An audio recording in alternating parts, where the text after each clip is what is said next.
20 manat. Yoxsa Yumiko Marketin belə bir qutusu. İçində boş da ola bilir, uşaqlar bilir və ya hədiyyə də ola bilir.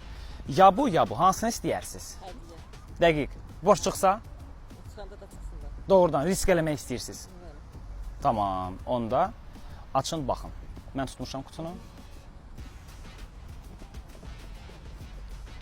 Ağcaqanad dərmanı. Ağcaqanad sizi yeməyəcək bu yay. Sağlığına şədəsiz. 20 manat yoxsa Yumiko Marketin qutusu. Hə. Bax, hədiyyə boş çıxa bilər ha bu. Boş çıxsa bəs 20 manatda doğrudan onu da aç bax. Ha, boş çıxsa şu, tamam, bax. Bu kişi ətiridir Yumiko Marketdən. Yəqin ki, yaxşı iyi var.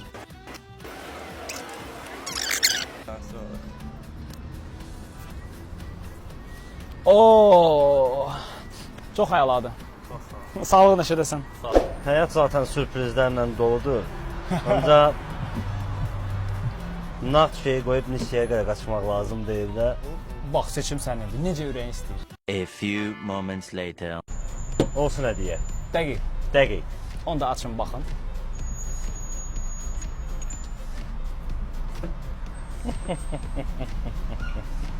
Maşınınız var. Deməyin ki, ondandır. Sağlığına şərəsi. Sürəsiz deyə bilmərəm, Sağ amma olun. sürə də bilərsiniz. Yox, xəyalını quracam sürməyin.